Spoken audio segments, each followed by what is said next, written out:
Morgan Stanley hits CEO's bond trading target, surprising analysts.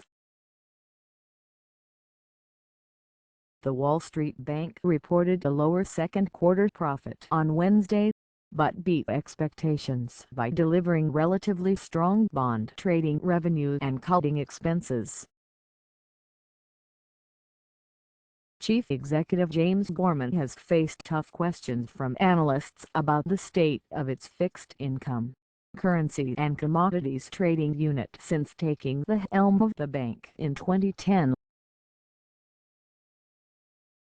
Morgan Stanley scaled back the business in an effort to make it more profitable, but its choppy revenue led some to wonder whether the bank was on the right course.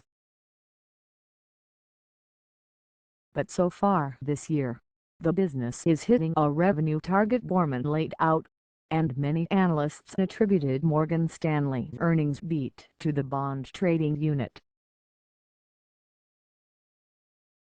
In discussing results, Gorman sounded triumphant, defending his decision to maintain the business on a smaller scale.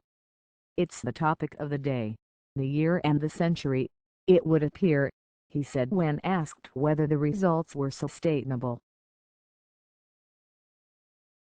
"Listen, my view was that there was a general overreaction to the underperformance in both quarters this year.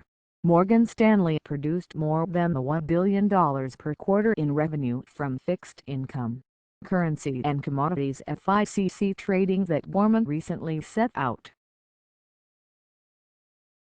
As part of the restructuring effort, the bank has reduced headcount there by 25%, slashed risky assets and focused on transactions that require little capital under new regulations."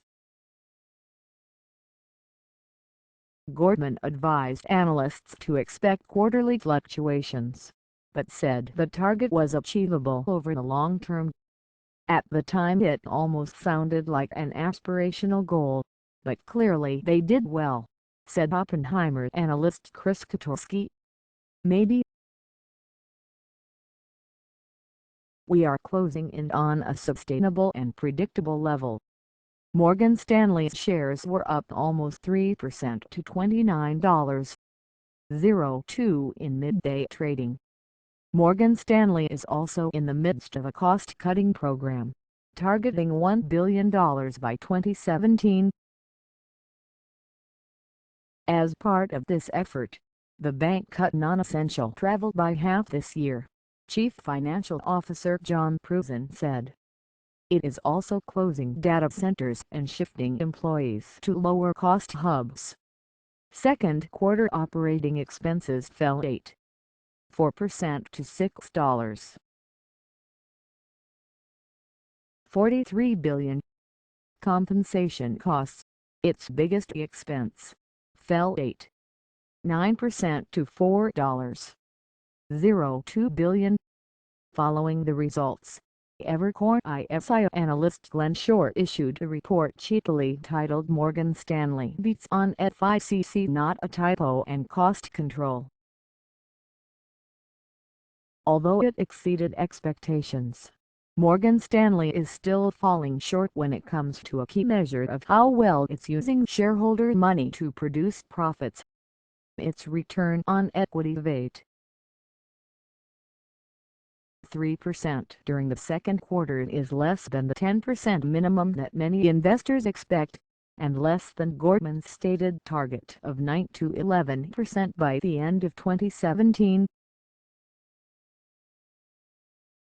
Overall, the Wall Street Bank's net income attributable to common shareholders was $1.43 billion, or 75 cents per share, in the quarter ended June 30, compared with an adjusted $1.69 billion, or 79 cents per share, a year earlier.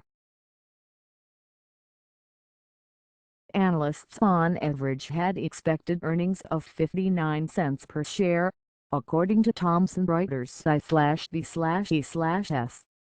After adopting the new accounting method, Morgan Stanley earnings no longer reflect changes in the value of its own debt. Adjustments for the year-ago period make the figures comparable.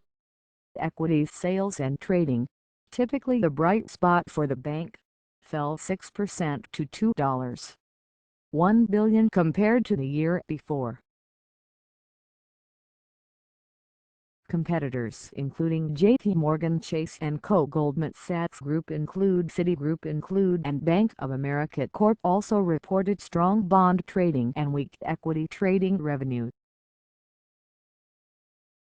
Morgan Stanley's wealth management division, which the firm has sought to bulk up over the last few years as a more stable business than trading, saw net revenue fall 2% to $3.8 billion. Loans and lending commitments to wealth clients rose 5% over the prior quarter, to $61.3 billion. Up to Tuesday's close, Morgan Stanley shares had fallen 11.4% since the start of the year.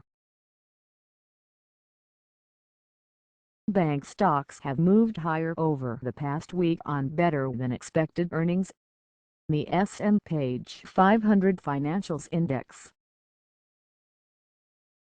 SPSY is up 1% since the sector began reporting results on July 14 and up more than 10% from last month's lows reached after Britain voted to leave the European Union.